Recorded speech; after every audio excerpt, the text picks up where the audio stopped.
Welcome to Mechanic. Today we have a 2013 Mini Cooper. I'm going to go over that process in which you go through to replace your rear brakes and rotors on this vehicle. We are on the right hand side of the vehicle, and so it'll be the same for doing the left hand side.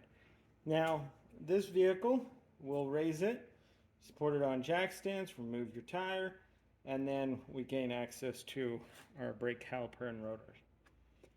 Now, this has the parking brake with a cable, so you pull the lever, and what this has is this piston in here has basically some self-locking so that it won't backtrack all the way, and so we do need to spin those backwards to be able to get the pressure pushed back to be able to replace our brake pads.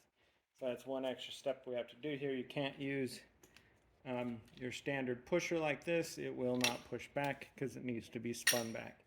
There's various different ones that you can use, different setups. It's just that you need to spin it back in the right hand clockwise.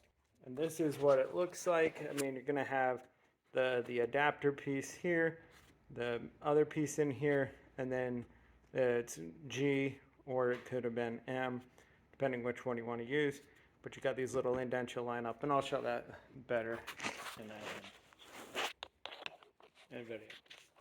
Now, that tool kit you don't have to buy. You can rent it from your local auto parts store for this process. So to remove this, we need to remove these two number 14 millimeter bolts, which hold the caliper tooth carrier.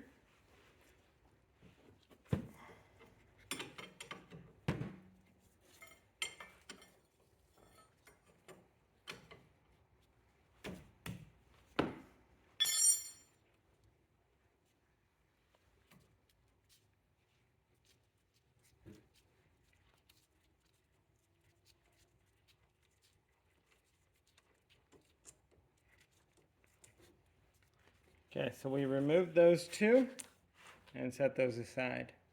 Now,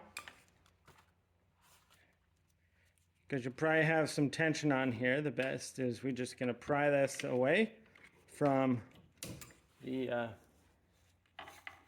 caliper unit itself.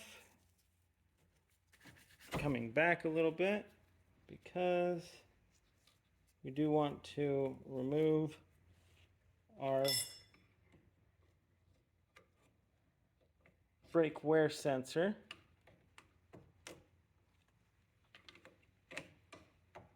Before.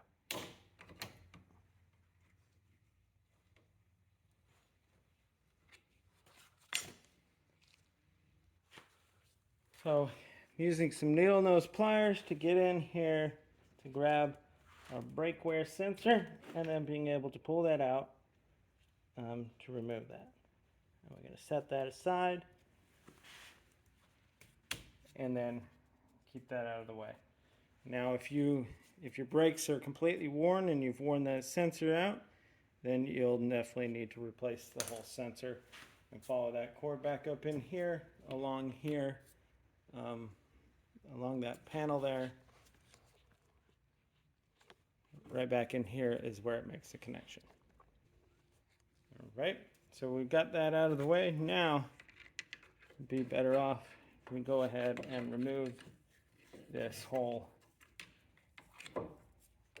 caliper unit from our pad. And this is the one we're going to spin back. But we're going to go ahead and remove some other components first. So we're going to sit this up there, whether you have it held up here or use some type of holder to make sure it stays up here where it's not going to fall down and put a lot of stress on the brake line though. So now we can remove our brake pads themselves. And then we want this clip here to be able to put back on our wear sensor, and we put that back in. And then our kit did come with new shims, so we'll go ahead and replace those.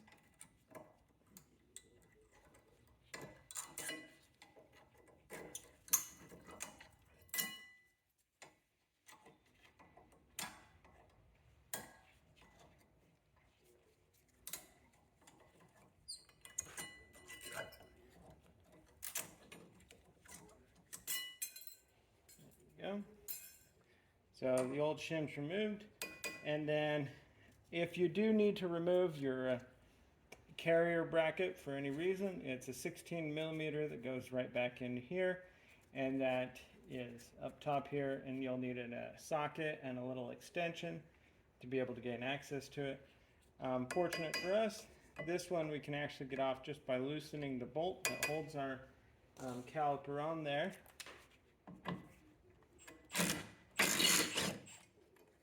And that is a T50 to be able to remove that bolt.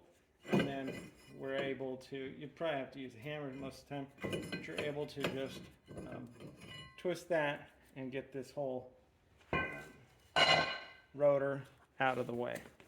With that out of the way, we're going to go ahead and lube these up. So we take these out, take the old grease off.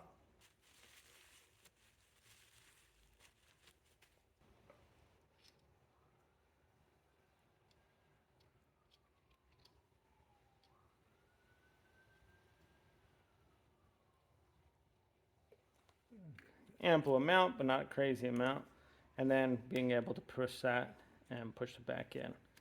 And then spin it around. I like to make sure there's a little bit of grease on that little clip there. It helps seal it and also keeps the moisture out, moisture in the dirt.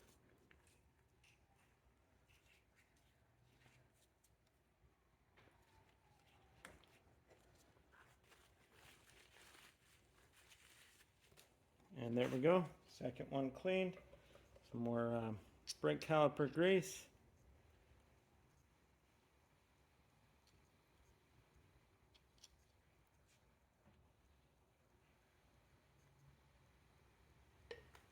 And then being able to install that, pull that in there, and so that they're tight and secure. Now that being done, let's go ahead and go through that process to be able to spin back our caliper unit and show you how that is done. All right, so we need to spin this back in the clockwise fashion. Our kit here is right-handed. Now, I've heard that there are some that are left-handed. I haven't come across them. So if it is left-handed, you would need to change your kit here. But we need to have this spun down a little bit. And then we have this adapter, and this is the G adapter on here to be able to get two tabs in here to line this up so that we can spin it back. These have to be spun backwards because as you're pulling the handbrake or the parking brake, it basically, as it rotates, it's going to hit a point where it will not go back, and so that's why we have to use this tool. You will not be able to push it back in there and without spinning it backwards. And so what this does is this applies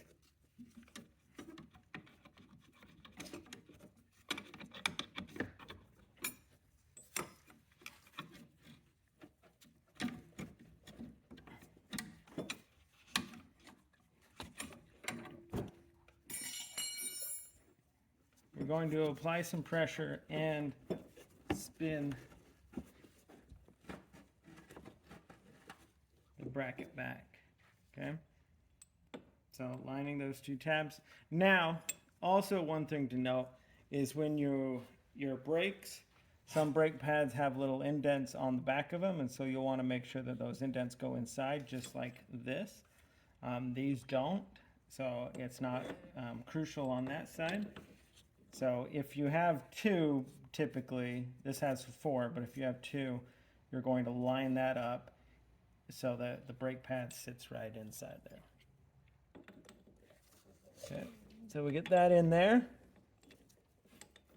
Get it lined up with the pins in the groove there.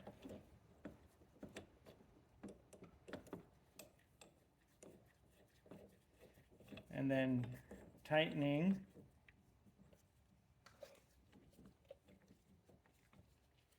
And you see the way we were tightening this is we were going in the counterclockwise. And then you're going, mine happens to use a 22 mil to keep that tight. So we apply some pressure on it. And with that pressure, then now being able to turn this in the clockwise. And what you'll see is that piston is spinning, and that is spinning backwards as we continue to turn this and keep the pressure on there also.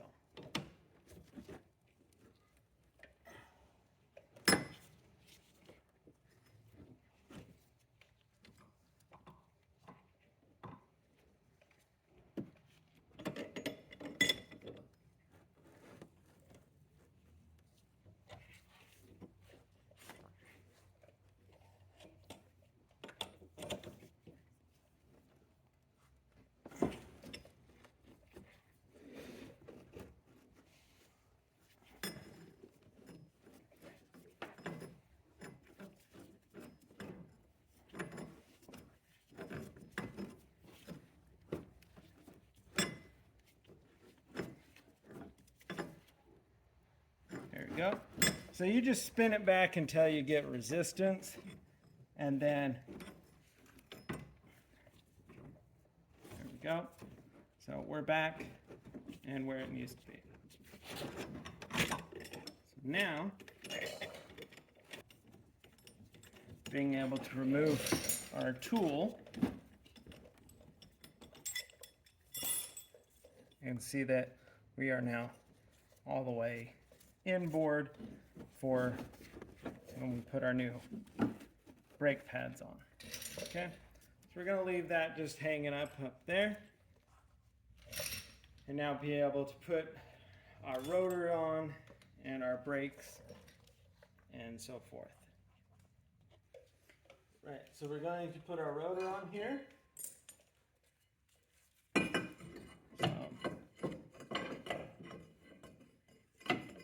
Bit of working around there, and then if you have this bolt, we install this bolt. If not, then just go ahead and you can put a lug in here and tighten that to hold this all into place for your assembly.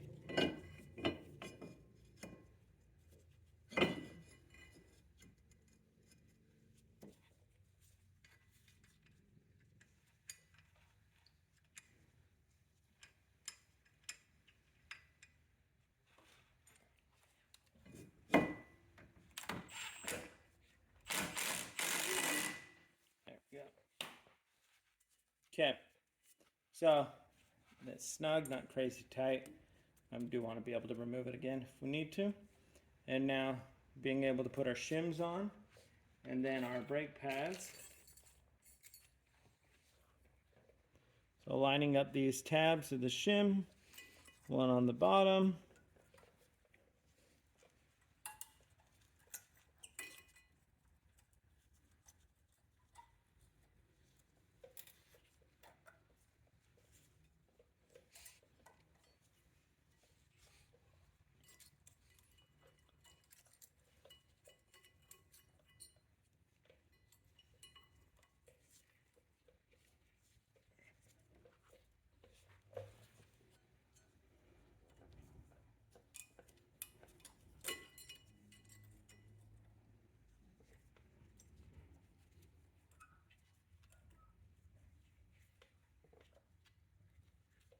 there we go.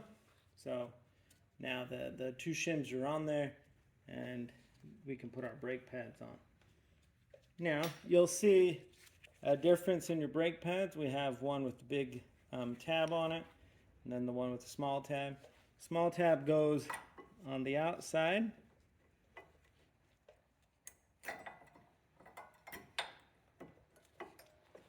Spin that in there. Large tab on the inside, and that is so that it can hold the parking brake cable.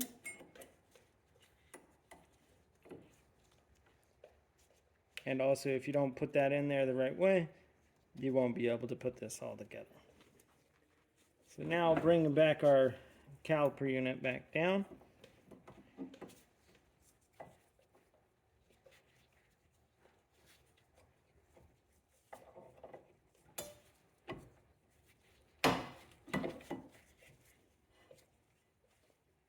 go. And then being able to install the size 14 mil bolts, and we tighten them up.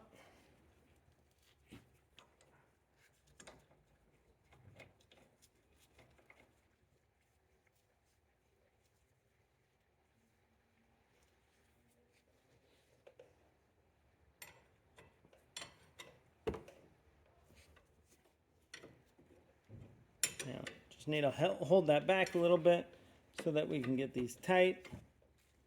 Otherwise, you may need a 15 mil, very narrow, to get in there so that you can tighten these.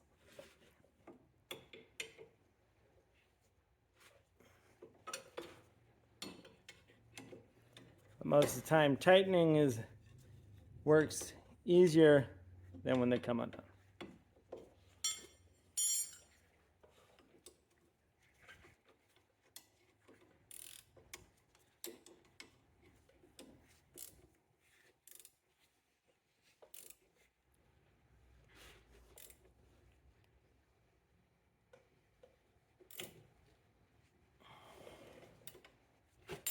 Okay, so we've got that.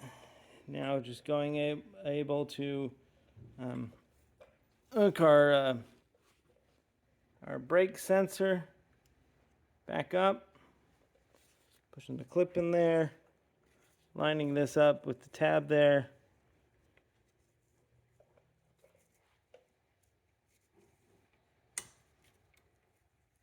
There we go. And just installing that right down there and locking it into place. That was on the wrong location there, but you get the point. You just need to line it up into that large tab, and we'll put that in there. Tighten that up, then you'll be able to put your tire back on, lower the vehicle, torque the tire to spec. Now you'll want to pull your e-brake a few times, or parking brake a few times, to be able to get this gap to come out, or you can actually take a screwdriver in between this unit. You can just pump this a couple times, and what this is actuating the brake. And see, now we're hitting, so it's on, and then it'll be off. So it'll take a second to wear that out, but just a couple pumps there, and then that is now you've taken that slack out of your brake pads. And that'd be how you'd install your rear brakes and rotors on your 2013 Mini Cooper. Thanks for watching Mechanic, where you can be the mechanic.